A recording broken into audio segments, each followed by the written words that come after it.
शब्द जो है वो अपने आप में ये बताता है कि जन्म और मृत्यु से संबंधित है ना, कि जो जहां पर कोई चीज जन्म होती है, कोई चीज मृत्यु होती है, उसको बोलते हैं संसार। यहाँ पर ये जो लूप है वो चलता रहता है हर समय।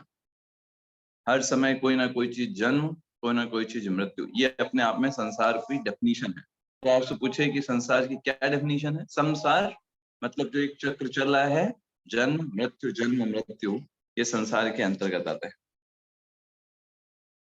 तो हमने पिछले क्लास में पुनर्जन्म के बारे में डिस्कशन किया था, और आपके सामने जो अभी पिक्चर दिख रही है, ये शुक्ला गुप्ता का केस है, जो हमने पिछली बार डिस्कस किया था कि कैसे उसने अपने पूर्व जन्म को याद कर लिया।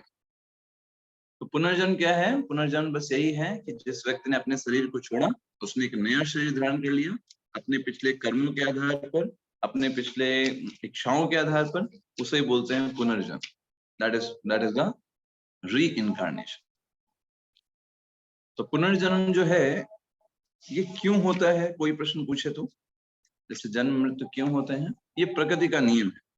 जितनी जीव की इच्छाएं होती हैं, प्रकृति उन इच्छाओं की पूर्ति के लिए अनेक अनेक प्रकार के शरीरों की उपलब्धि कराती है। तो कोई बोलेगा ये सिर्फ हिंदुओं का है, मुस्लिमों का नहीं है, क्रिश्चियंस का नहीं है। नहीं, पुनर्जन्म एक प्रकृति का नियम है, जैसे गुरुत्वाकर्षण नियम है। तो गुरुत्वाकर्षण क्या हिंदुओं पे अप्लाई होगा सिर्फ? नहीं। ऐसे मुस्लिमों पे अप्लाई होगा? नहीं। या किसी सिर्फ क्रिश्चियंस पे अप्लाई होगा? नहीं। सब पर अप्लाई होगा, क्योंकि वो प्राकृतिक नियम है। ऐसे ही पुनर्जन्म का जो नियम है, चाहे व्यक्ति किसी धर्म को मानता हो, किसी जाति में हो, किसी वर्ण पर हो, किसी भी हो, ये सब पर अप्लाई होता है। ये प्रकृति का नियम। ये सिर्फ हिंदू विचार नहीं है, या सिर्फ किसी राष्ट्रीयता से, किसी प्रकार विशेष प्रकार के शरीर से संबंधित नहीं। कानून होता है, जैसे कुछ लोग ट्रैफिक लॉ होता है कि आपको लेफ्ट साइड में चलना है तो लेफ्ट साइड में चलना है, तो अभी कोई बोले हम नहीं मानते, हम नहीं विश्वास मानेंगे कि लेफ्ट साइड में चलना चाहिए। मत मानो विश्वास, लेकिन आप पर भी अप्लाई होता है। अगर नहीं आप मानोगे तो उसका आपको परिणाम भुगतना पड़ेगा। आपको चालान कट जाएगा, आपका घर पे आ जाएगा आपके नोटिस कि भाई रुपए जमा करिए। मैसेज आ जाएंगे, आपको कट भी जाएंगे आपके पैसे, या फिर आपको ट्रैफिक पुलिस पकड़ लेगा। आप क्योंकि आपने नियम का उल्लंघन किया, विश्वास माने ना माने उससे फर्क नहीं। ट्रेन पर चढ़ गए, फर्स्ट एसी के कोच में, जनरल का टिकट लेकर के, तो उसने जो टीसी होगा वो आपको पकड़ लेगा, बोलेगा क्यों आप आ गए इसमें? बोले हमको पता नहीं था, हम विश्वास नहीं मानते कि ऐसा कुछ भी होता है। आपके विश्वास मानने ना मानने से क्या होता है? टीसी कहेगा पहले अभी आपको टिकट कटेगा आपका, आपको एक्स्ट्रा फाइन भरना पड़ेगा। होता है ऐसा? ठीक वैसे ही कोई प्रकृति के इस नियम को माने ना माने, पुनर्जन्म के बारे में विश्वास करे ना करे, इसका पुनर्जन्म से कोई रिलेशन नहीं। पुनर्जन्म तो होता ही है, वो प्रकृति का नियम है। जैसे हम शरीर, हमारा ये शरीर जो है दिन प्रतिदिन बदल रहा है, मृत्यु के समय एक दूसरा शरीर मिल जाता है, वो भी बदल जाता है शरीर। तो ये एक प्रकृति का नियम है, जैसे गुरुत्वाकर्षण नियम काम करता है। ज्यादातर लोग ये इस बात को ही बोलते हैं ना कि अरे अच्छे लोगों के साथ बुरा क्यों, अच्छे लोगों के साथ बुरा क्यों होगा ऐसे करके कई प्रकार के लोग प्रश्न पूछते हैं। लेकिन कभी आप इस बात को समझिए, अगर आप इस बात को समझ गए, अच्छे लोगों के साथ बुरा क्यों हो रहा है? क्योंकि उनके कुछ कर्म फल होंगे, अभी वो अच्छे हैं, लेकिन जरूर उन्होंने कभी ना कभी ऐसा कोई कर्म किया होगा जिसका फल उनको अभी मिल रहा है।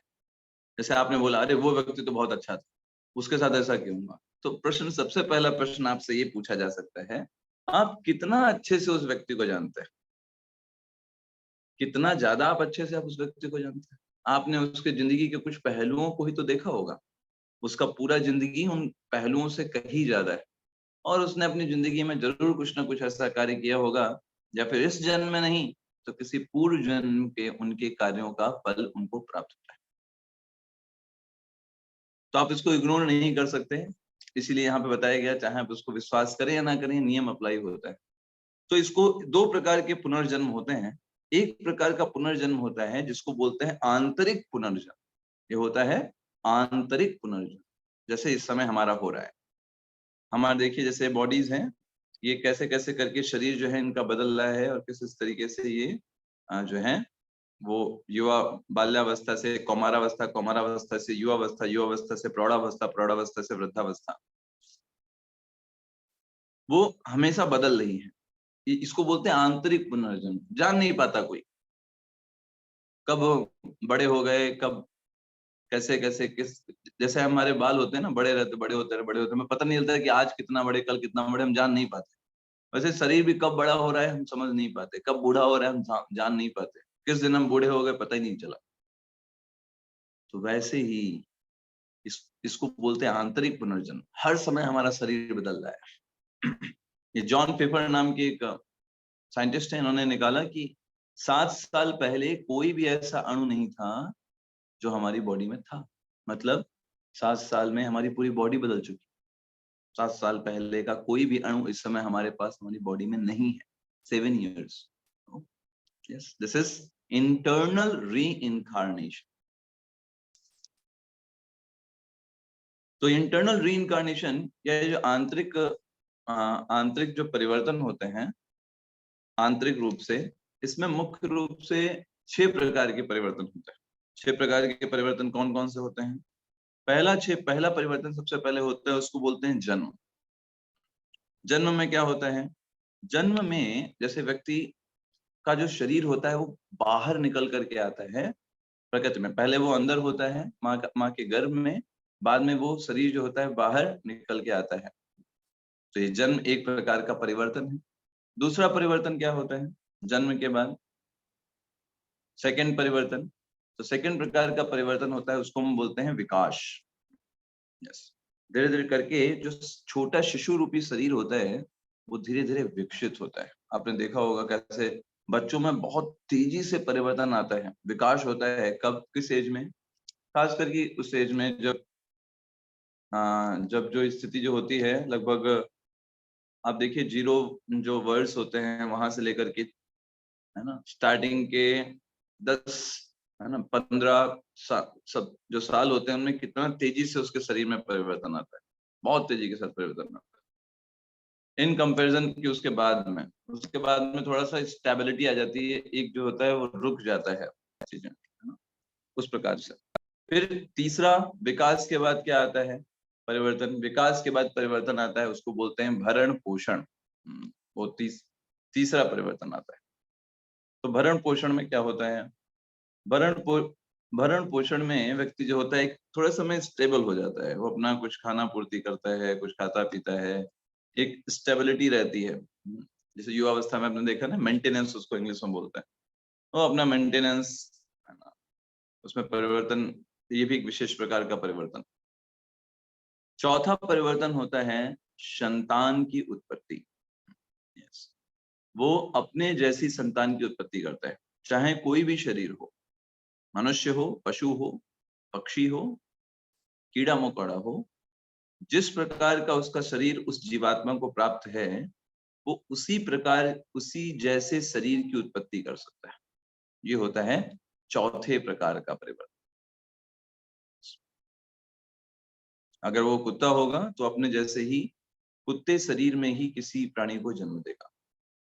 अगर पक्षी शरीर में होगा तो पक्षी जैसे प्राणी को जन्म देगा, और अगर वो कीड़ा मकोड़ा होगा तो कीड़े जैसे प्राणी को जन्म देगा। तो डिपेंड करता है, वो जिसके ऊपर भी है, जैसा शरीर उसको प्राप्त है वैसा उसको संग प्राप्त, वैसा उसको बच्चे की उत्पत्ति उसको होगी। जैसे आप स्क्रीन पे देख पा रहे हैं अभी यहाँ पर कि कैसे 6 प्रकार के परिवर्तन में चौथा है संतान की उत्पत्ति। पांचवा परिवर्तन आता है व्यक्ति के जीवन में बुढ़ापा के रूप।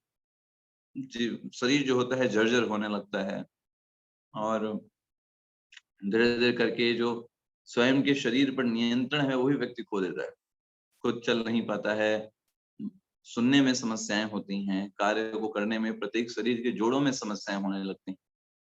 ये बुढ़ापा कहलाता है। और सबसे आखिरी परिवर्तन जो होता है वो कहलाता है मृत्यु। ये 6 प्रकार के परिवर्तन व्यक्ति को इसी एक जीवन में झेलने होता है। 6 प्रकार के परिवर्तन, इसको ये इंटरनल रीइंकार्नेशन, आंतरिक पुनर्जन्म हो रहा है। जैसे आप देखिए ये 2 बच्चे हैं ना, यही जब धीरे धीरे देखिए इनका शरीर में किस प्रकार से बदलाव होता है। ये बड़े हो गए, सेम बच्चे, शरीर में देखिए कितना परिवर्तन हो गया। उसके बाद यही जो है बूढ़े हो गए, वही शरीर देखिए कैसे शरीर जो है वो बदल गए, सेम पर्सन है ना, बदल गए। तो शरीर में परिवर्तन हो रहा है, क्या ये पुनर्जन्म जैसा नहीं है? पूरा का पूरा शरीर बदल जा रहा है, ये भी एक पुनर्जन्म है। आप शरीरों में परिवर्तन देखिए, तो इसे बोलते हैं आंतरिक पुनर्जन्म। अब हम बात करते हैं बाह्य पुनर्जन्म की या बाहरी पुनर्जन्म। तो बाहरी पुनर्जन्म को हम संसार चक्र के नाम से जानते हैं। मतलब कैसे एक आत्मा इस पूरे शरीर को पूरी तरीके से छोड़ करके दूसरे शरीर में प्रवेश करती है। तो इसके बारे में बताया जाता है कि अनादि काल से, बहुत समय से ये आत्मा जो है इन भौतिक शरीरों में भटक रही है। अभी हम इस शरीर के अंदर हैं, इसके पहले हम किसी और शरीर के अंदर थे, उसके पहले किसी और शरीर में थे, उसके पहले किसी और में थे, और ये कब से चल रहा है हम नहीं बता सकते। It's totally out of our, है ना, out of our whatever we are thinking. हमारा जो ब्रेन है अचिंत्य है एक्चुअली हमारे लिए। कब हम कितना, कोई पूछे प्रभु जी कितना योनियों से हम भटक रहे हैं, क्या नॉट से, क्योंकि कितनी योनियों हमने भटका होगा, और अब अगर अभी नहीं चेते तो कितनी योनियों में भटकेंगे। तो हम बस मूव कर रहे हैं इस बॉडी से दूसरे बॉडी में। एक श्लोक आता है जो ये बताता है, पद्म पुराण में ये श्लोक आता है जो ये बताता है कि कितने प्रकार की प्रजातियां हैं, या फिर ये बोले कितने प्रकार के शरीर हैं जो एग्जिस्ट करते हैं, जो किसी जीवात्मा को प्राप्त होते हैं। पद्म पुराण में श्लोक में बताया जाता है, जलजा नवलक्षाणी, जल में रहने वाली प्रजातियां कितनी हैं? नवलक्षाणी, 9 लाख प्रकार की जल में रहने वाली प्रजातियां। आप तो प्रभु जी हम तो बस यही जानते हैं, मछली होती है ना, कछुआ होता है, लेकिन 9 लाख प्रकार की प्रजाति, मगरमच्छ और नहीं, हम नाम भी नहीं जानते उनके। स्थावर लक्ष्य विंशति, स्थावर ऐसे जीव है ना जो कि रुके हुए हैं जैसे पेड़ पौधे, तो वो कितने हैं? लक्ष्य विंशति, 20 लाख प्रकार के, 20 लाख योनियां हैं पेड़ पौधों की वैरायटीज। क्रमयो रुद्र संख्यको, जो कीड़े मकोड़े हैं, कीट पतंगे हैं, जो रेंगने वाले जंतु हैं, वो रुद्र संख्या है। रुद्र कितने हैं? 11 रुद्र, मतलब 11 लाख कीड़े मकोड़े और रेंगने वाले जंतु। फिर पक्षीणाम 10 लक्षणम, 10 लाख प्रकार के पक्षियों की प्रजातियां हैं, वैरायटीज हैं, अलग अलग प्रकार के पक्षी। तोता आप देख सकते हैं, तोता, कबूतर, कौआ, कोयल, ऐसे ऐसे करके 10 लाख प्रकार की प्रजातियां हैं पद्म पुराण के अनुसार। त्रिंसलक्षाणि पशवः, त्रिंसलक्षाणि, 30 लाख प्रकार के पशु हैं जो जिनके 4 पैर होते हैं, उनके आधार पर जीवन यापन करते हैं, वो 30 लाख प्रकार के। चतुर्लक्षाणि मानुषः, और 4 लाख प्रकार की मानव प्रजातियां। आप हम तो कभी कभी सोचते हैं कि एक ही मानव है, मनुष्य है, लेकिन मनुष्यों में भी 4 लाख प्रजातियां।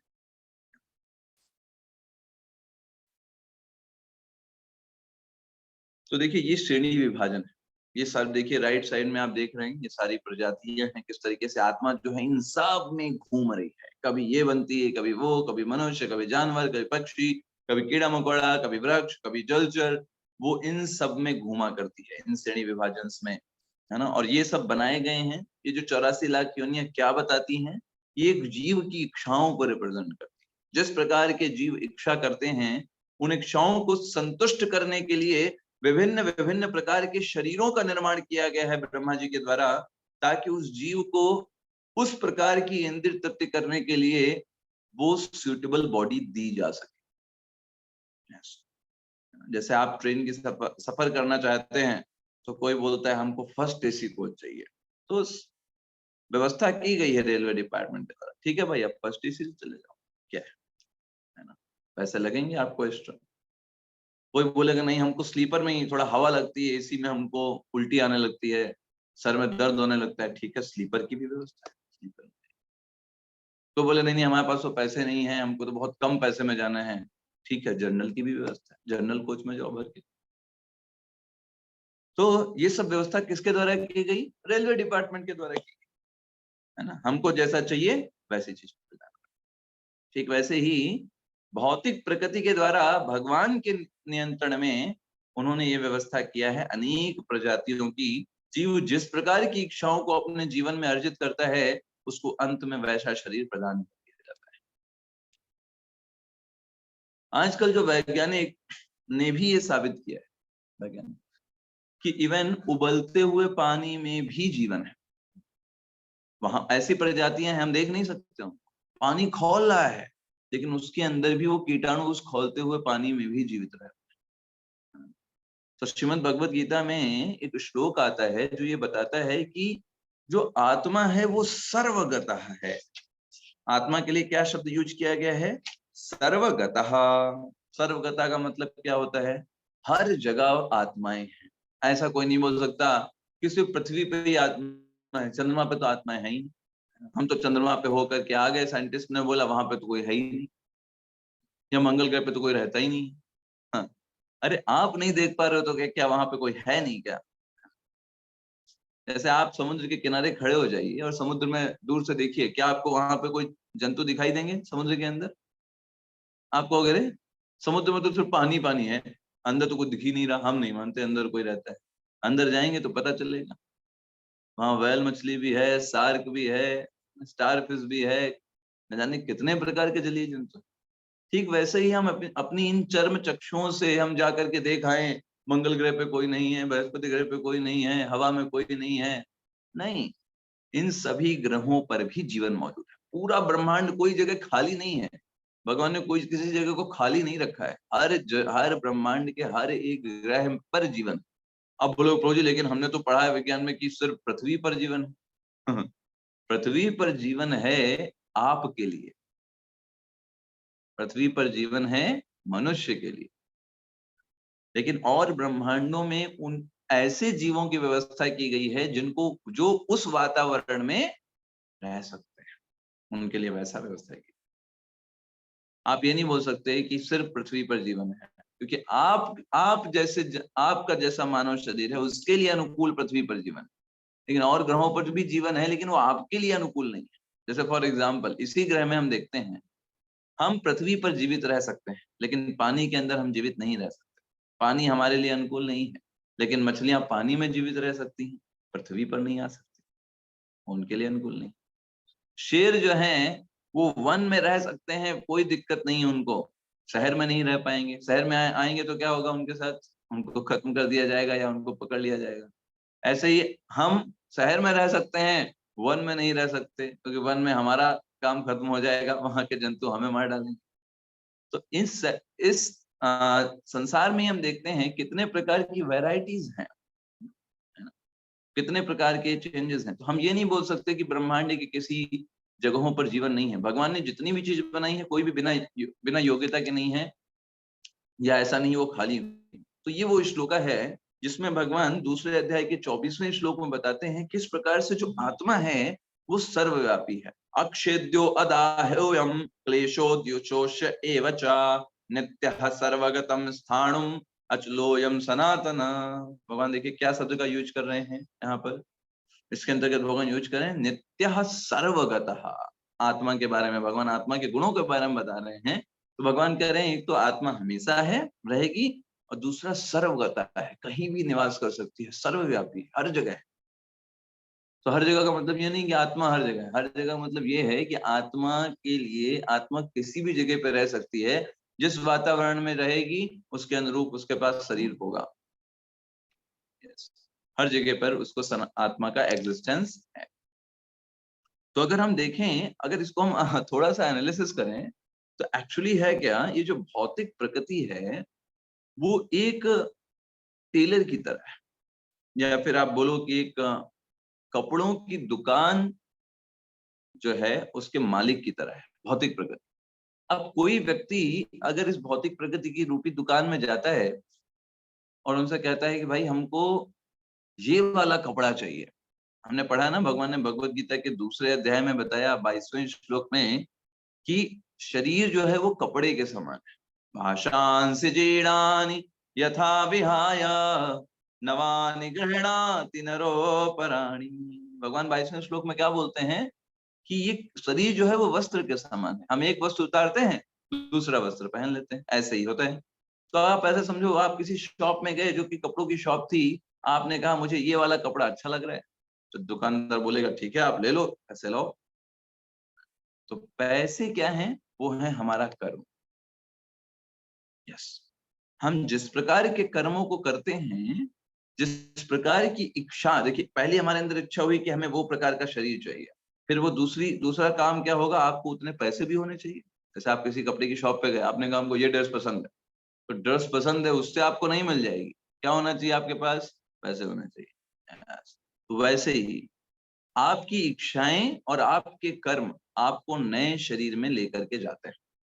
तो भौतिक प्रकृति रूपी इस दुकान में जब आप जीव कोई इच्छा करता है कि मुझे ये शरीर लेना है, इस शरीर में मैं जो भोग ये भोगना चाहता हूँ, मेरी जो इच्छाएं हैं, इस भोग की ये इच्छाएं इस शरीर में बहुत अच्छे से सेटिस्फाई हो सकती है, तो फिर बहुत वो प्रकृति पूछती है क्या आपके पास पैसे हैं, मतलब क्या वैसे कर्म हैं कि आपको ये शरीर मिल पाए। तो अगर आपके कर्म होते हैं उस प्रकार के, तो आपको उस शरीर में भेज दिया जाता है। तो आत्मा एक एक शरीर से दूसरे शरीर में इस प्रकार से जाती है। तो हमारे कर्म ही मूल्य है नए शरीर को खरीदने के लिए, आप ऐसा समझो। पैसे क्या हैं, आपके कर्म। शरीर क्या है, वो है ड्रेसेस जो आपको खरीदनी है। ओके, समझ गए। अब आते हैं नेक्स्ट पे। तो पिछले क्लास में हमने आपको इन चीजों पर डिस्कस किया था, और एक क्वेश्चन भी था जो कि गड़बड़ हो गया था। बहुत सारे लोगों ने उस पर मैसेज भी किया, तो वो बिल्कुल सही है। ये अच्छा बताता है कि आप कितना एक्टिवली सुन रहे थे। जिन्होंने मैसेज किया, पर्सनल रिप्लाई भी किया कि आप कितना एक्टिवली सुन रहे थे। आपने कहा नहीं प्रभु जी ऐसा नहीं, ये क्वेश्चन गलत है। Good thing. तो हमने वो क्वेश्चन में स्थूल शरीर में पूछा गया था कितने तत्व होते हैं, तो वो 5 ही सही आंसर है। स्थूल शरीर जो है उसमें 5 तत्व होते हैं, आपको ऊपर दिख रहे हैं। अर्थ, वाटर, फायर, एयर और ईथर, ये 5 स्थूल शरीर के तत्व। इसके अंदर का जो शरीर है वो सूक्ष्म शरीर कहलाता है, और उसके अंदर के 3 तत्व हैं, माइंड, इंटेलिजेंस और ईगो, या फिर मन, बुद्धि और अहंकार। और उसके अंदर है आत्मा। तो आत्मा में मुख्य रूप से कितने तत्व हैं, 3 तत्व हैं, सत्य, चित्त और आनंद। इन 3 से आत्मा निर्मित है। तो अगर कोई आपसे पूछे इन तीनों शरीर में कौन सा शरीर रिस्पॉन्सिबल है अगले जीवन को ले जाने के लिए, एक आत्मा एक शरीर से दूसरे शरीर में जा रही है, वो कौन सा शरीर रिस्पॉन्सिबल है उसके लिए, तो आपका आंसर होगा सूक्ष्म शरीर। क्योंकि सूक्ष्म शरीर में क्या है, मन है, बुद्धि है और अहंकार है। तो मन जो है समस्त इच्छाओं का संग्रह करता है। हाँ, मन जो है समस्त इच्छाओं को संग्रह करता है। तो मन बुद्धि अहंकार निर्मित ये सूक्ष्म शरीर ही आत्मा के साथ मिलकर नए शरीर में प्रवेश करता है, ऐसा। और ये तभी निकलता है किस तरीके से, जब नया शरीर जो है वो कार्य करता है। जैसे आप अपने जीवन में अनुभव करिए, जैसे मान लीजिए आपको कभी आप प्लान बनाते हो कि हमको वैष्णो देवी जाना है या हमको बालाजी दर्शन करने जाना है, तो पहले प्लान हमारे माइंड में बनता है।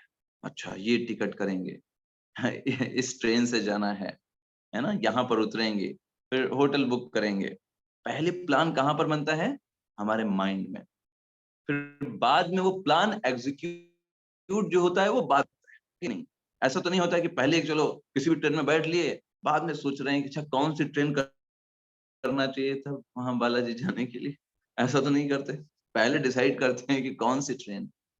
तो वैसे ही पहले चीजें हमारे माइंड में वर्क करती हैं, बाद में वो हमारे सामने उपस्थित होती है। ऐसे ही जिस प्रकार की इच्छाएं और जिस प्रकार के कर्म हम कर रहे हैं, अपने आप एक शरीर हमारा निर्माण हो रहा है। जैसे हम ये शरीर को छोड़ेंगे, सूक्ष्म शरीर हमारी आत्मा को लेकर के उस माता के गर्भ में चला जाएगा। आप समझ रहे हैं इस बात को? जैसे जैसे आप इच्छाएं अपनी कर रहे हो, जैसे जैसे आप कार्यों को कर रहे हो, एक शरीर हमारा निर्मित ऑलरेडी हम कर रहे हैं। जैसे आप प्लान बनाते हो ना कि मुझे ये ट्रेन करनी है, तो ऑलरेडी मतलब वो प्लान में सेट हो रहा है कि आप इस ट्रेन में बैठोगे, यहाँ जाओगे, ये करोगे, वो सब सेट हो रहा है। बस आपको करना है क्या, बस ट्रेन में जाके बैठना है, वो सब चीजें आप, क्योंकि ऑलरेडी प्लान बना हुआ है। वैसे ही जब आप इस जीवन में अपने कर्मों को कर रहे हो, अपनी इच्छाओं को निर्माण कर रहे हो, अपने आप एक बॉडी को आप फॉर्म कर रहे हो। जैसे ये शरीर छूटेगा, सूक्ष्म शरीर के साथ आत्मा निकल करके उस शरीर में प्रवेश कर जाएगी, उस माता के गर्भ में, जैसा आपने अपनी इच्छाओं को सृजन किया हुआ है। ये भगवत गीता बताती है। भगवत गीता 15वां अध्याय 8वां श्लोक। ये बहुत आज का मेन क्रूशियल श्लोक है। शरीरम यद्वाप्नोति यच्चाप्युत्क्रामतीश्वरः गहित्वैतानि संयातिर् वायुर्गंध निवासयात। भगवान उस सूक्ष्म शरीर की तुलना वायु की गंध से करते हैं। जैसे वायु जो होता है वो गंध के स्थान से गंध को जैसे ग्रहण करके ले जाता है, वैसे ही जो जीवात्मा है वो शरीर का त्याग करके उन दूसरे शरीर में ले जाता है। जैसे आप कभी कोई ट्रेन में जा रहे होते हैं ना, तो बहुत अचानक से खुशबू आती है। तो कैसे आ गई?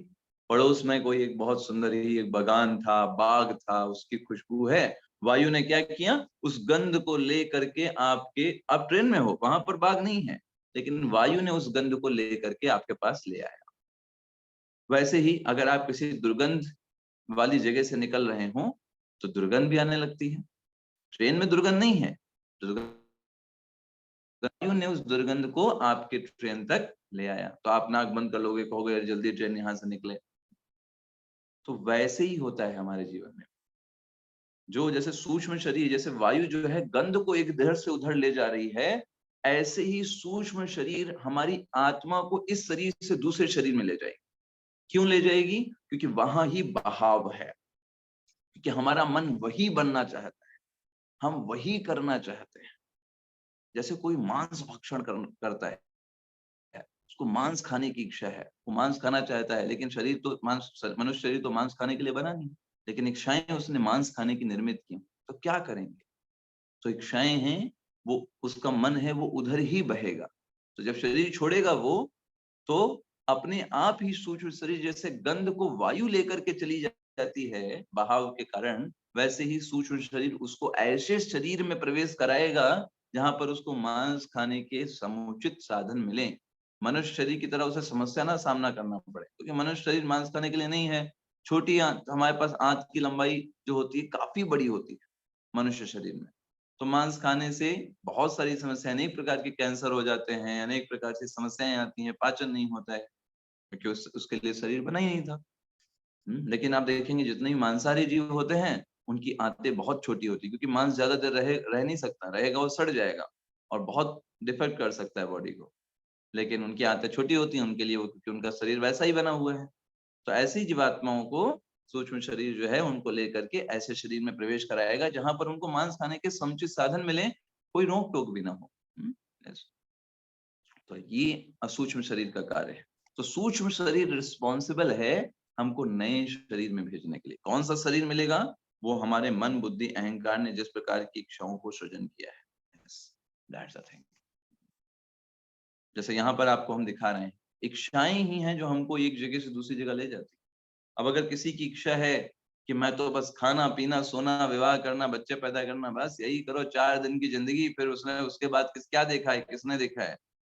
अगर ये हमारी मेंटालिटी है तो ये पशु प्रवृत्ति है। पशु भी यही ऐसे ही करता है, वो कहता है बस खाओ पियो सो बच्चे पैदा करो, बस।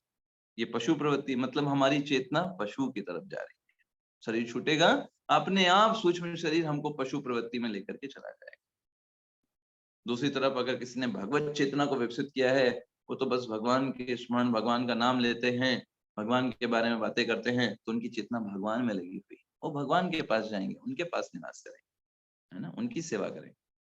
तो हमारी इच्छाएं हमको एक डेस्टिनेशन से दूसरे डेस्टिनेशन ले जाती है। चूज हमको करना है कि हमको नरक की ओर जाना है या भगवान की तरफ जाना है। ये सी हमारे पास है। एक बार मैंने ये बात सुना कि बी से होता है बर्थ और डी से होता है डेथ। इन बर्थ और डेथ के बाद बी और डी के बीच में एक सी आता है। See that is for choice. आपको चॉइस करना है कि अब आपको अगला डेस्टिनेशन क्या रखना है, और वो मैटर करता है हमको बहुत ज्यादा। तो जब हम एज अ सोल बहुत शुद्ध हैं, लेकिन जो हम इस भौतिक जगत में आते हैं तो स्वयं को ये शरीर मानने लगते हैं। कोई व्यक्ति अपने आप को स्त्री, कोई व्यक्ति अपने आप को पुरुष, कोई हम अपने आप को किसी जाति, वर्ण, राष्ट्र, अनेक प्रकार की अवधारणाओं से खुद को जोड़ने लगते हैं। और फिर जब उससे जोड़ते हैं तो उससे संबंधित भोगों को भोगने की भी इच्छा करते हैं। और फिर हम उसको किसी भी तरीके से भोगना चाहते हैं, तो फिर हमको ऐसा शरीर प्रदान किया जाएगा जो कि उन इच्छाओं के भोग के लिए उपयुक्त, क्योंकि मनुष्य शरीर इन सब चीजों के लिए नहीं, जो कि आप पिक्चर में देख रहे हैं, है ना, इन सब चीजों के लिए, भोग करने के लिए मनुष्य जीवन नहीं। तुलसीदास जी लिखते हैं श्री रामचरितमानस में कि मानव जन्म भोग के लिए नहीं है, ये भगवान की भक्ति के लिए है, भगवान की सेवा, आत्म साक्षात्कार के लिए। भोग के लिए तो बाकी योनियां, भोग के लिए बाकी योनि, बाकी योनि में आप कुछ नहीं कर सकते, भगवान के बारे में नहीं जान सकते, भक्ति नहीं कर सकते, सेवा नहीं कर सकते। तो भौतिक प्रकृति आपको ऑफर देती है, अच्छा आपको मांस खाना है, आपको मांस खाना पसंद है ना, आप उसको खाना चाहते हो, ठीक है, तो हम आपको बाघ बना देंगे, बाघ बन जाओगे, खूब मांस खाओ, कोई दिक्कत नहीं, और आपको कोई पाप भी नहीं लगेगा, क्योंकि आपका तो भोजन ही है ना वो, है ना। Yes, no sin, nothing. भौतिक प्रकृति आपको ऑफर देती है कि आपको कुछ भी खाना है, जो मिलता है बस टेस्ट के लिए खा लेते हो, ऐरा गहरा नत्थु गहरा कुछ भी सड़ा गला खा लेते हो। मनुष्य जीवन इसके लिए नहीं है। आप इससे अच्छा है आप सुअर बन जाओ, है ना। सुअर क्या है, बस सड़े गले ही चीजें खाता है, आपको तो वही पसंद था, है ना? तो आराम से भी खाओ, और आपको उसी में टेस्ट आएगा, अच्छी चीजें नहीं मिलेंगी। आप कभी सुअर के सामने 10 गुलाब जामुन लेकर के जाइए प्लेट में सजा कर, उससे कहिए लो, है ना, सोफा तुम्हारे लिए रखा हुआ है, गुलाब जामुन है 10, आराम से खाओ। क्या बोलेगा सुअर? बोलेगा है इतना गंदा गुलाब जामुन, सोफा कितने गंदे हैं, हमारे कीचड़ में देखो कितना मजा आता है, वहां पे विष्ठा है वो कितना आनंददायक है। कहने का आशय क्या है, उसका शरीर ही वैसा है, उसका शरीर ही ऐसा है जब कि उसको वही कीचड़ अच्छा लगता है, उसके लिए कीचड़ में राज है। उससे पूछा कि तुम्हारे लिए सबसे अच्छी जगह क्या है, बोलेगा कीचड़। सबसे अच्छा खाना क्या है, मल, जो दूसरे लोग त्याग करते हैं, वो हमारे लिए सबसे अच्छा भोजन। तो उसका शरीर ही वैसा। तो जिन लोगों को ऐसे भोजन में रुचि है, जो सड़ा गला खाते हैं, है ना, कुछ भी खा लेते हैं टेस्ट के लिए, तो अपने अपनी सूक्ष्म शरीर को वो इस प्रकार के शरीर में भेजने का तैयार कर रहे हैं। कोई व्यक्ति बहुत अधिक होता है, जब देखो तब सो रहे हैं, दिन हुआ सो रहे हैं, रात हुआ तो सो रहे हैं, सोने में बहुत आनंद लेते हैं। मनुष्य जीवन सोने के लिए नहीं मिला है कि आप 12-12 घंटे सोइए। आपको इसके लिए सबसे उपयुक्त शरीर है भालू का शरीर। पोलर बियर नाम का एक भालू होता है जिसको ध्रुवीय भालू बोलते हैं, वो 1 साल में 6 महीने सोता है, 6 महीने कंटिन्यूअस, बिना कुछ खाए पिए सो सकते हैं आप। हम लोग मैक्सिमम कितना सो सकते हैं, ज्यादा से ज्यादा 24 घंटे सो लेंगे, उससे ज्यादा हम सो नहीं पाएंगे। लेकिन ध्रुवीय भालू 6 महीने कंटिन्यूअस सोता है। तो ठीक है, अब अगर आपको सोना ही है तो भौतिक प्रकृति आपकी, आपका जो सूक्ष्म शरीर होगा वैसी इच्छाएं करेगा, और उसी प्रकार से आपको वैसा शरीर प्राप्त हो जाएगा। कोई व्यक्ति जो होते हैं उनको अपने शरीर के प्रदर्शन करने में बहुत रुचि होती है ना, वो दूसरों को अपना शरीर प्रदर्शित करके उनको आकर्षित करना चाहते हैं। तो ये मनुष्य शरीर इन सब कार्यों के लिए नहीं है। इसके लिए फिर शरीर कौन सा है, पेड़ का शरीर। 12 महीने आप ऐसे ही खड़े रहिए नग्न ही, है ना, उसी के लिए शरीर है। आपको वही धूप, बिजली, पानी में वैसे ही खड़े रहिए, आपको उसी में रुचि थी। मनुष्य शरीर इन सब चीजों के लिए नहीं। तो आप वृक्ष बन जाइए, आराम से अपना शरीर उजागर करिए। तो इस तरीके से भौतिक प्रकृति हमको अलग अलग शरीर जो है वो प्रदान कराती है हमारी इच्छाओं के आधार पर। तो मनुष्य योनि को बोला जाता है जंक्शन। जंक्शन क्यों बोला जाता है, क्योंकि मनुष्य शरीर ही एक ऐसी योनि है जहां पर वो व्यक्ति कुछ चॉइस कर सकता है। बाकी योनि में कोई चॉइस नहीं कि मैं ये नहीं करूंगा, वो नहीं करूंगा, नहीं, मैं यही खाऊंगा, ये नहीं खाऊंगा, ऐसी बात नहीं है। जैसे आपने शेर क्या ये चॉइस कर सकता है कि मुझे मांसाहार नहीं खाना, कल से घास खाऊं, खत्म, बहुत हो गया, बताइए। एक या गाय या भैंस कोई चॉइस कर सकती हैं, अरे घास फूस बहुत हो गया, कल से हमको बर्गर डोसा खाना है, नहीं कर सकते, लेकिन आप चॉइस कर सकते, आपके अंदर चॉइस है, आपको सोच लो, आप कर सकते हो, आपके अंदर डिटर्मिनेशन है, आपने कुछ सोच लिया, चाहे आपकी इंद्रियों को कोई वस्तु कितनी भी पसंद आ रही हो, आपने सोच लिया कि नहीं करना है, तो आप नहीं करोगे। पशु ऐसा नहीं कर सकते। पशु जो होते हैं, आप उनको जो उनकी इंद्रियों को तृप्त करने की चीजें उनके सामने रख दीजिए, वो खाएंगी, भले उसके बदले उनको मार खाना पड़े। आप देखिए, जो पशु होते हैं वो सामान्य जो शॉप्स होती हैं, जा करके फल की शॉप्स होती हैं या फिर सब्जियों की शॉप्स होती है, जा करके उसमें अपना मुंह लगा देते हैं ना खाने के लिए। वो जानते हैं कि डंडा पड़ेगा, मारे जाएंगे, हर बार मारे जाते हैं, लेकिन फिर भी वो डालते हैं। क्यों क्यों डाल रहे हैं वो अपना मुंह? क्योंकि वो पशु है। आप करोगे ऐसा कभी? आप कहीं भोजन कर रहे हो, कोई आपको मना कर दे, आपको डांट दे, अगली बार आप वहां पे भोजन करोगे? नहीं करो, क्योंकि आप पशु नहीं हैं, आप मनुष्य हैं, आपके पास उच्च चेतना है, आप ऊंचा सोच सकते हैं। पशु को सिर्फ खाना पीना सोना और मैथुन करना, यही 4 चीज ही उनको समझ में आती है। तो इसीलिए मनुष्यों पर ये कानून अप्लाई होता है। कौन सा कानून? इसको बोलते हैं कर्म का कानून, लॉ ऑफ कर्मा। ये पशुओं पर अप्लाई नहीं होता, क्योंकि पशु तो बेचारे वही करना ही उनको, है ना, उनके ऊपर ये नियम लागू नहीं होता है। हमारे पास चॉइस है, हम चाहें तो अपनी जीव को संतुष्ट करने के लिए हजारों पशुओं को काट करके, मार करके, उनको खत्म करके अपने पेट की तृप्ति कर सकते हैं, या फिर शाकाहार जीवन अपना करके, है ना, अपना जीवन यापन कर सकते हैं। हमारे पास चॉइस है। जहां पर चॉइस होती है वहां पर पाप या पुण्य की बात आती है। पाप और पुण्य की बात कब आएगी?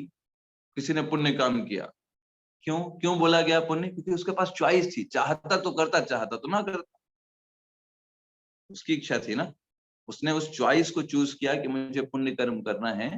ये चॉइस के कारण वो पुण्य कर्म बोला जाता है। किसी ने ये बहुत गलत काम किया भाई, इसने ये तो बहुत बड़ा पाप है, क्यों बोला गया? क्योंकि उसके पास चॉइस थी, वो चाहता तो वो बच सकता था, उसको इग्नोर कर सकता था, उन चीजों को, अपने अंदर की इच्छाओं को दमन कर सकता था, लेकिन उसने नहीं किया। उन गलत इच्छाओं को बढ़ा करके उनकी तो संतुष्टि के लिए इंद्रिय तृप्त किया, तो वो पाप कर्म कहलाया।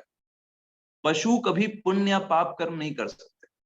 क्यों नहीं कर सकते? क्योंकि वो वही करेंगे जिसके लिए उनका शरीर बना हुआ है, इसलिए उनके अंदर चॉइस नाम की चीज नहीं होती। जैसे हमने आपको बताया, बकरी हमेशा घास ही खाएगी, शेर हमेशा मांस ही खाएगा, गाय हमेशा शाकाहारी ही रहेगी। तो ये उनका जैसा बॉडी बना है वैसे ही वो वर्क करते हैं, लेकिन मनुष्य के साथ ऐसा नहीं है। इसलिए मनुष्य के ऊपर कर्म का नियम अप्लाई। That's why. तो ये समझना बहुत जरूरी है। कभी कभी लोग पूछते हैं कि लॉ ऑफ कर्मा पशुओं पे क्यों नहीं, पशु भी तो मार करके खा रहे हैं। अरे भाई, तो उनके पास चॉइस का है, उनका शरीर वैसा बना, वो खा ही नहीं पाएंगे। अब शेर को खिलाओ घास, शेर को घास खिला के दिखा दो, अगर किसी के पास हो तो क्षमता, है ना।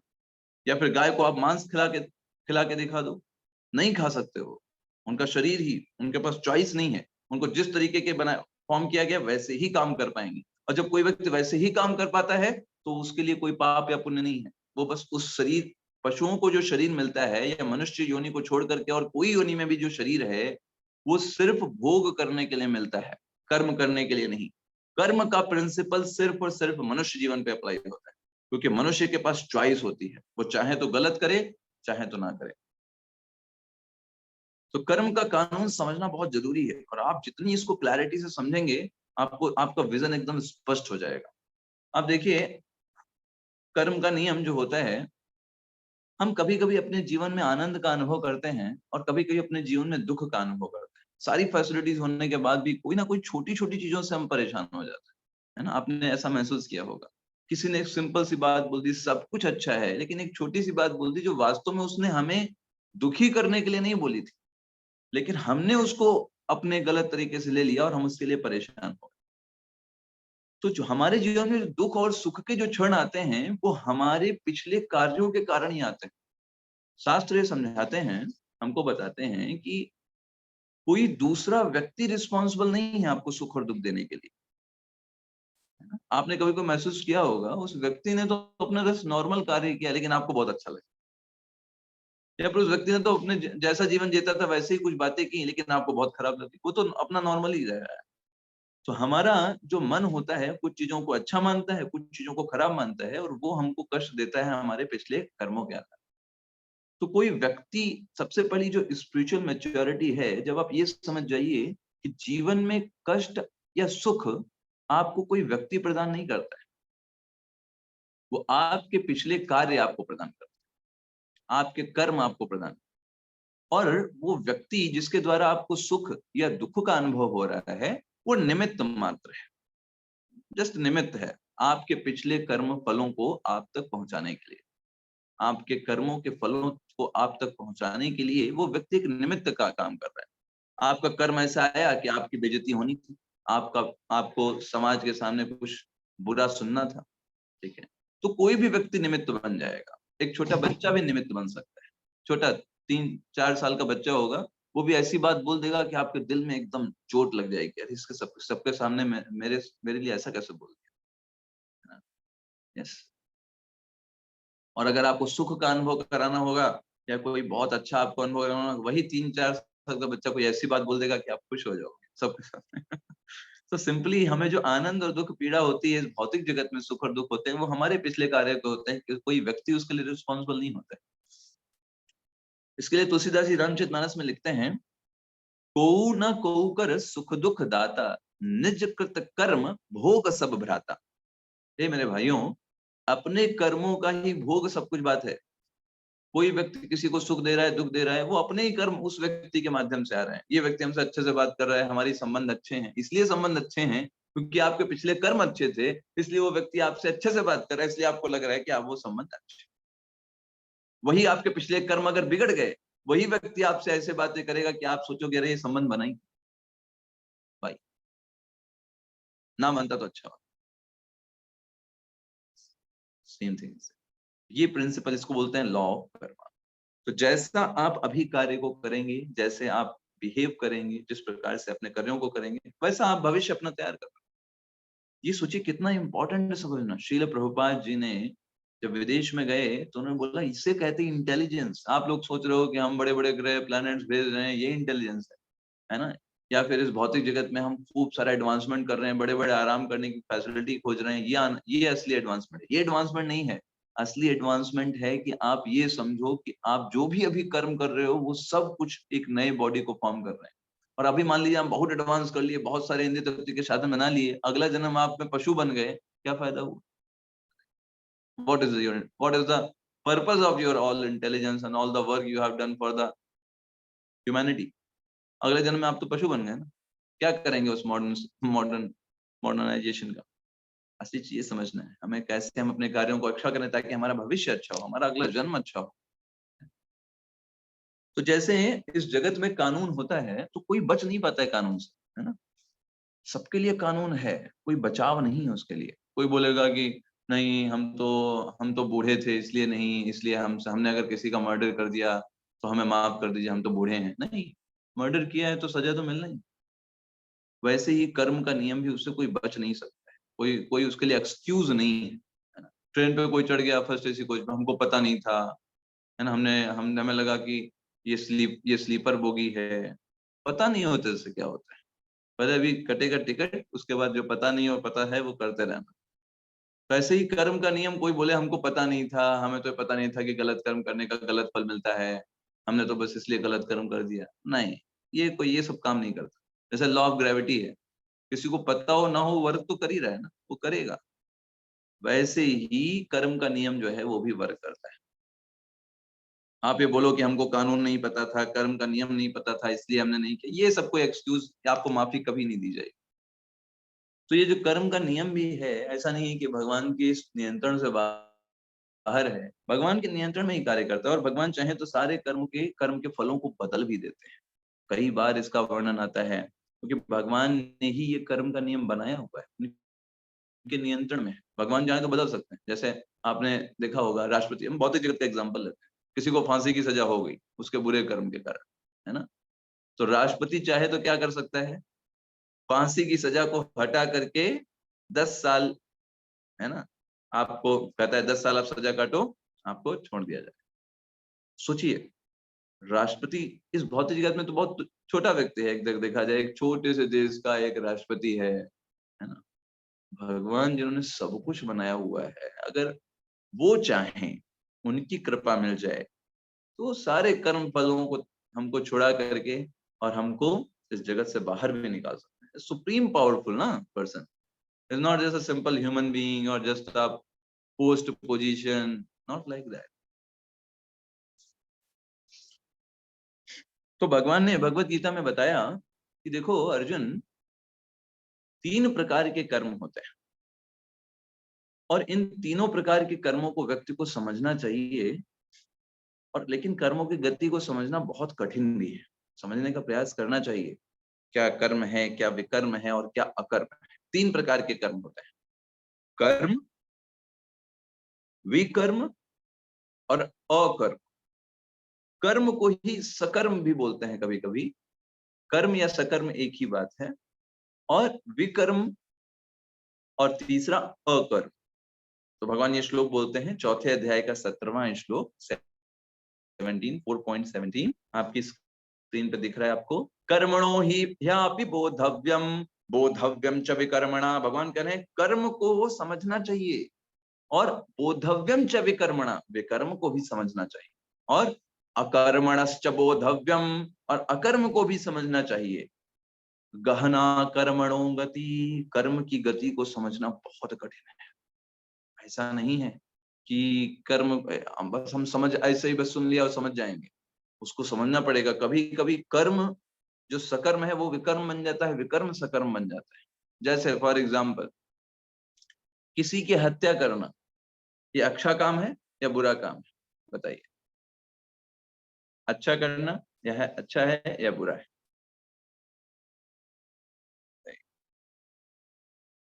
बैड है ना? नहीं, बैड नहीं है।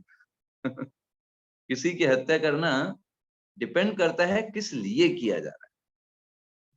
यस, है ना? मान लीजिए कोई व्यक्ति जो है वो आपको मारने का प्रयास कर रहा है ना, तो उस समय अगर आप उसकी हत्या करेंगे तो वो क्या है, सेल्फ डिफेंस है, आपने अपने आप को बचाने के लिए कार्य किया। राइट? अर्जुन भी देखो हत्याएं तो कर रहा है। किसकी हत्याएं कर रहा है? कौरवों की हत्या कर रहा है। हमारे सैनिक जो हैं वो पाकिस्तानी जो लोग अटैक करते हैं उनको मारते नहीं है, उनको कहते हैं नहीं नहीं, हत्या करना तो पाप काम है ना, बैड। आप लोग गोली चलाइए, आप लोग चाहें तो मार सकते हैं, पर हम क्या है, हत्या करना गलत काम है ना, इसलिए नहीं करें। ऐसा करना चाहिए उनको। तो what is the thing, what is principle, what is the situation? क्या सिचुएशन है? क्या वो व्यक्ति पड़ोस के देश हम पे अटैक करें और हम कहते हैं हत्या करना तो बुरा कार्य है, बैड वर्क, क्यों किया जाए, हमको पाप लगेगा? नहीं, हत्या करना उस समय पुण्य कार्य है, सकर्म हो जाएगा ना। अगर आप जितने सैनिक हैं अटैक कर रहे हैं, सैनिक लोग जितने उन पाकिस्तानियों, जितने उन चीनियों की हत्या करेंगे उतना पुण्य कर्म प्राप्त करेंगे। क्यों? क्योंकि वो बचाव कर रहे हैं आप लोगों का। अगर वो नहीं रोकेंगे तो फिर हमारा बचाव कौन करेगा? तो कोई एक्टिविटी उसके पर्पस के आधार पर पुण्य कर्म भी हो सकती है और पाप कर्म भी हो सकती है। तो पुण्य कर्म को ही कभी कभी यहाँ पे देखिए भगवान ने क्या बोला है, कर्मणु, कर्म बोला है उसको, पुण्य कर्म को कर्म बोला है, या इसको हम सकर्म भी बोलते हैं कभी कभी। तो ये तीनों एक ही शब्द हैं, कर्म, सकर्म या पुण्य कर्म, ये तीनों एक ही शब्द है। और दूसरा भगवान ने दूसरा जो शब्द बोला है विकर्म, विकर्म मतलब जो पाप के कार्य, उनको विकर्म बोला जाता है। और तीसरा भगवान ने बोला अकर्म, अकर्म ना तो पाप होता है ना पुण्य होता है, उसके बारे में आगे चर्चा करेंगे। चलिए थोड़ा चर्चा कर लेते हैं। तो 3 प्रकार से कोई क्रिया की जा सकती है, या तो क्रिया कर्म कहलाए, या तो विकर्म कहलाए, या तो अकर्म कहलाए। तो कर्म के बारे में हमने आपको बता दिया, कोई भी पवित्र कार्य या पुण्य कार्य को हम बोलते हैं कर्म, इसी को बोलते हैं सकर्म। तो पवित्र कार्य का मतलब क्या है? जो शास्त्रों में कहा गया है, सिंपल, शास्त्रों में जो कहा गया है वो करना, वो पवित्र कार्य है, वो सकर्म के अंतर्गत आता है। इसके अंतर्गत बहुत सारी चीजें आ जाएंगी। सकर्म के अंतर्गत शास्त्रों में वर्णन है कि हमें दूसरों की मदद करना चाहिए, है ना, और अस्पताल खुलवाना, और अंधों की सहायता करना, निःशुल्क दवाइयां वितरण करना, कुएं खुदवाना, वृक्ष लगवाना, ये सब किसमें आ गए? कर्म में या सकर्म में या पुण्य कर्म। तो ऐसे लोगों को क्या होगा, जब ये सकर्म करेंगे तो इन ऐसे लोगों का जो पॉजिटिव अकाउंट है वो बढ़ गया। अगला जन्म उनको जहां मिलेगा वहां पर सुख, संपत्ति, सौंदर्य, उच्च कुल में जन्म, स्वास्थ्य, ये सब उनको मिलेगा, यहाँ तक कि स्वर्ग लोक की भी प्राप्ति होती है। ये पुण्य कर्म, ये हो गया सकर्म की बात। ओके, अब जाते हैं विकर्म में। विकर्म कार्य का मतलब क्या है? पाप करते। पाप कार्य का एक सिंपल से डेफिनेशन क्या है, जो शास्त्रों में मना किया गया है, सो कहलाएगा पाप कर्म। जैसे देखिए, सकर्म मतलब जो शास्त्रों में कहा गया है, विकर्म मतलब जो शास्त्रों में मना किया गया है।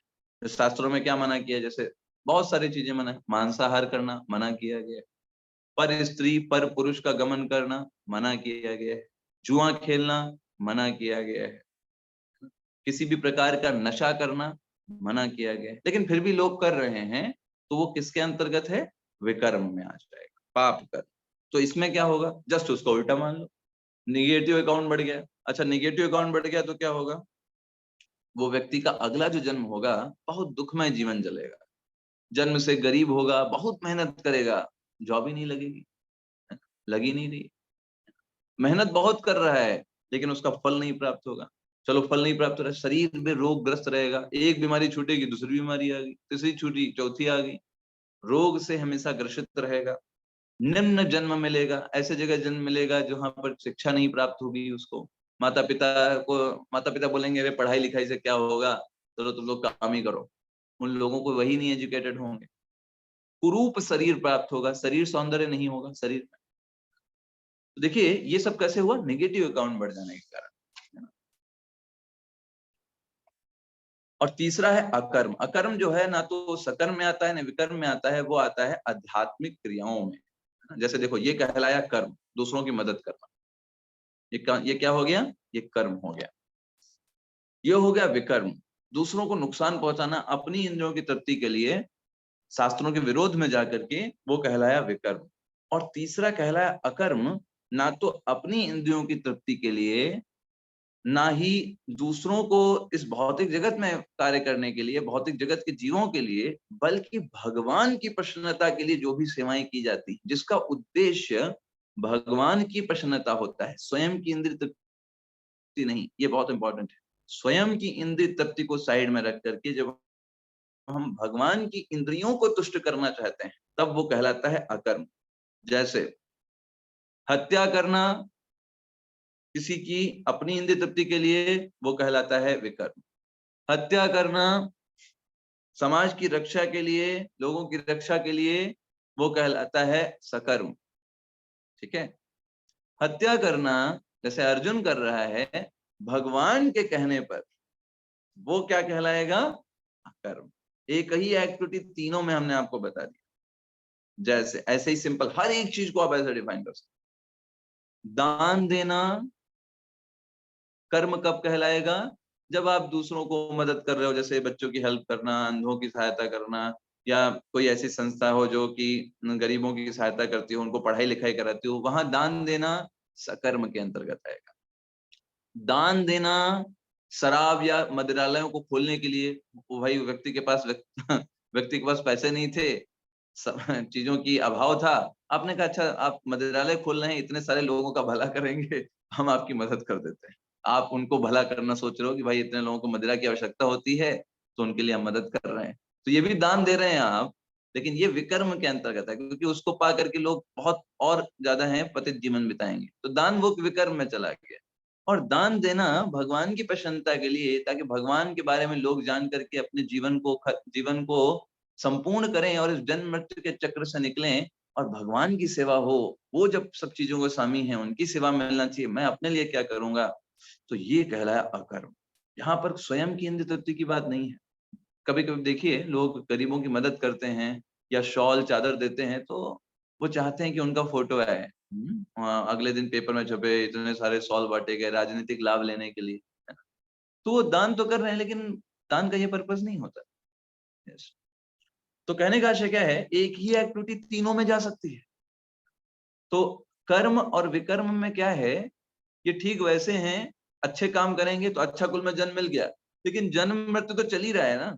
अब भाई अब आप जन्म मिला आपको, वहां पर फिर आप भोग खत्म हो जाएंगे, मान लीजिए आपका अकाउंट खत्म हो गया, आपने जितने अच्छे कर्म किए थे, तब क्या होगा?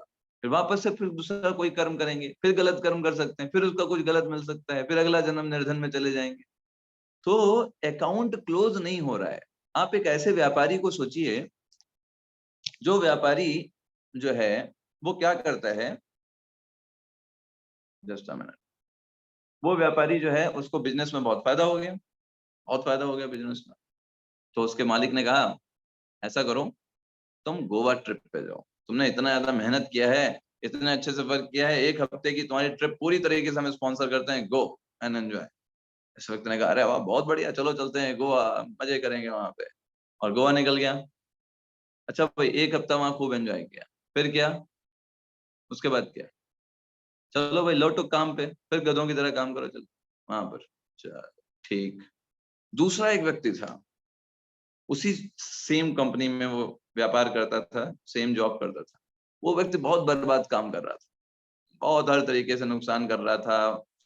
वो मालिक ने चलो तुम्हारा सस्पेंड, 30 दिन के लिए तुम्हें जॉब से बाहर निकाला जाता है, तुमने गलत किया है, ठीक है। 30 दिन के बाद क्या? वापस। तो कहने का आशय क्या है, व्यक्ति का चक्र बंद नहीं हो रहा है, वो संसार चक्र चल रहा है। चाहे गोवा जाए, चाहे सस्पेंड हो, घूम फिर के वो जन्म मृत्यु का चक्र उसका चल ही रहा है। पुनरपि जननम पुनरपि मरणम पुनरपि जननी जठरे शयनम, वो चल ही रहा है। इसलिए शंकराचार्य जी क्या बोलते हैं, भज गोविंदम भज गोविंदम भज गोविंदम मूढ़मते। अगर तुम्हें इस संसार चक्र से निकलना है तो सकर्म और विकर्म आपकी मदद नहीं कर पाएंगे, वो तो बस आपको ऊपर ले जाएंगे नीचे ले जाएंगे, ऊपर ले जाएंगे नीचे ले जाएंगे। तो आप एक और श्लोक आज पढ़िएगा, 9वें अध्याय का 21वां श्लोक आपके लिए होमवर्क है आज का, इसको पढ़िएगा। कैसे अच्छे कर्म के करने के बाद भी व्यक्ति इवन स्वर्ग लोक तक भी अगर पहुंच जाए तो भी एक दिन अकाउंट तो खत्म हो गई, अच्छे कर्मों का एक दिन तो अकाउंट खत्म हो गई। जिस दिन वो अकाउंट खत्म हुआ तो भगवान बोलते हैं तेतम भुक्त्वा स्वर्गलोकम विशालम क्षीणे पुण्यम मृत्युलोके विशंति। क्षीणे पुण्यम, जैसे ही पुण्य क्षीण होंगे, मृत्युलोके विशंति, तुरंत ही इस भौतिक जगत में आकर के गिर जाएंगे, इस पृथ्वी पर आकर के गिर जाएंगे। वो क्षीण हो गए, वापस आकर के गिर गए इस पृथ्वी पर। तो चाहे पुण्य हो या पाप हो, ऐसे ही पाप करने वाले पाप करेंगे, नरक लोग जाएंगे, फिर कहां लौट करके आएंगे, फिर से इस पृथ्वी पर आकर के आएंगे, है ना, किसी न किसी जन्म, प्राणी रूप में, मनुष्य पशु पक्षी के रूप में फिर जन्म लेंगे। तो जन्म मृत्यु का चक्र कब खत्म होगा? जन्म मृत्यु का चक्र तब खत्म होगा जब आप भगवान की प्रसन्नता के लिए कार्यों को करेंगे, जिसमें भगवान के नामों का कीर्तन, उनकी पूजा करना, उनकी सेवा करना, भक्ति के अनेक कार्य, ये सब करने से व्यक्ति जो है वो समस्त कर्म बंधनों से मुक्त हो जाता है। तो इसके बारे में हम कल विस्तार से चर्चा करेंगे। चलिए आज हमारा टाइम यहाँ पे हुआ, संसार चक्र के बारे में हमने समझा विशेष तौर पर। तो आप सभी का बहुत बहुत धन्यवाद। आप सब में बहुत सारे लोग इतने अच्छे से एक्टिवली सुन रहे थे, तो हृदय से आप सभी का आभार।